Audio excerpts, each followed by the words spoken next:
6 à 8% des Français sont concernés par les troubles 10. Mais que signifient réellement ces 3 lettres? Derrière le préfixe 10 sont regroupés différents troubles spécifiques du langage et des apprentissages. La dyscalculie, la dysgraphie, la dyslexie, la dysorthographie, la dysphasie et la dyspraxie. Nous y reviendrons plus précisément dans quelques instants, mais cherchons dans un premier temps à caractériser ces troubles. Les troubles 10 font partie de la catégorie des handicaps dits invisibles et sont la conséquence d'un trouble cognitif, c'est-à-dire un dysfonctionnement cérébral durable spécifique à une ou plusieurs fonctions cognitives, impactant soit l'acquisition du langage, de l'écriture, de la lecture, du calcul ou des repères dans le temps et dans l'espace. Il n'est pas rare qu'un enfant soit affecté par un ou plusieurs troubles 10. Les conséquences et les difficultés provoquées par ces troubles varient d'un individu à l'autre, leurs manifestations et leur intensité aussi. Mais attention à ne pas confondre trouble 10 avec manque d'intelligence. Les troubles 10 sont la cause de réelles difficultés dans la vie courante, mais ces troubles ne sont aucunement liés à une déficience intellectuelle. Les troubles 10 sont présents depuis la naissance. De nature génétique, ils sont innés.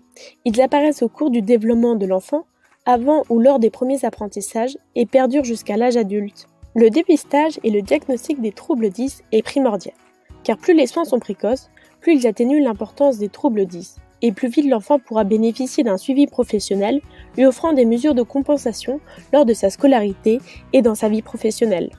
Depuis la loi du 11 février 2005 pour l'égalité des droits et des chances, les troubles spécifiques du langage et des apprentissages sont reconnus comme un handicap, marquant une évolution dans la reconnaissance du handicap et une avancée sociale pour les travailleurs handicapés souffrant de troubles 10. Pour comprendre à quel point ces troubles occupent une place importante dans la vie des personnes qui en sont atteintes, je vous propose de courtes mises en scène. Commençons par la dyscalculie. Celle-ci rend l'apprentissage et la compréhension des mathématiques très laborieux. Une personne dyscalculique ignore tout de la logique arithmétique. Elle éprouvera de nombreuses difficultés à apprendre ses tables de multiplication, à comparer deux valeurs, à se repérer dans le temps, à lire l'heure ou à cuisiner avec les bonnes proportions. Imaginez-vous dans un magasin. Vous venez d'effectuer d'importants achats de Noël, la somme est considérable, plus de 1 000 €. Le commerce n'accepte pas les cartes bleues, vous êtes donc obligé de rédiger un chèque. Mais ferez-vous la vraie différence entre 1 000 € et 10 000 €? Si vous écrivez 10 000 € au lieu de 1 000 €, vous ferez un commerçant heureux, mais en revanche vous perdrez beaucoup au change. La dysgraphie est un handicap de transcription. Il se traduit par des difficultés d'acquisition, d'exécution et d'automatisation de l'écriture.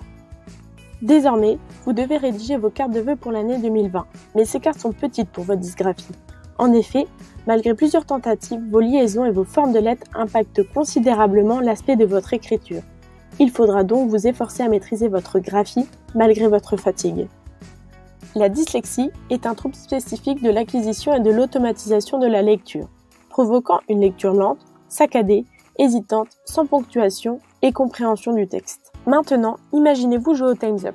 Vous lisez le mot enterrement à la place du mot entraînement. Le mime ne sera pas le même pour les deux mots. Vous faites donc perdre votre équipe. La dysorthographie est un trouble persistant de l'acquisition et de l'automatisation de l'orthographe. Elle se caractérise par un défaut d'assimilation important et durable des règles orthographiques. C'est à nouveau Noël, et même si vous ne croyez plus au Père Noël, vous faites une liste de cadeaux pour vos parents, mais vous êtes dysorthographique, et vous écrivez malencontreusement le mot piano au lieu du mot panier. Vous découvrez votre erreur le jour de Noël. La dysphasie se caractérise par un trouble sévère, spécifique et primitif du développement du langage oral. Cette fois-ci, il suffit de vous imaginer seul dans un pays étranger où vous serez incapable, faute d'en maîtriser la langue, d'exprimer votre pensée pourtant très claire. La dyspraxie est un trouble du développement moteur qui touche la planification, la réalisation, la coordination et l'automatisation des gestes. Les productions d'un dysgraphique sont caractérisées par des maladresses et des essais successifs. Imaginez-vous aux commandes d'un avion. Vous savez à quoi correspond chaque bouton, chaque levier et vous pouvez effectuer chaque séquence d'un atterrissage. Mais enchaîner les étapes vous est impossible. Comme vous avez pu le constater, ce n'est pas facile d'être 10. Handicapants au quotidien, les troubles sont souvent à tort uniquement associés aux difficultés que peut rencontrer un individu au cours de sa scolarité. Ces mêmes enfants, en devenant adultes, seront toujours 10. Il n'en reste donc pas moins un handicap par la suite dans le monde professionnel. Aujourd'hui, très peu d'entreprises mettent en place une politique inclusive envers les personnes souffrant d'un handicap. « En effet, le taux de chômage des personnes handicapées reste le double de la moyenne française. Pour combattre cette inégalité, la loi du 5 septembre 2018 pour la liberté de choisir son avenir professionnel réforme l'obligation d'emploi des travailleurs handicapés, l'OETH. L'objectif est de donner un véritable coup d'accélérateur à l'inclusion des travailleurs handicapés dans les entreprises.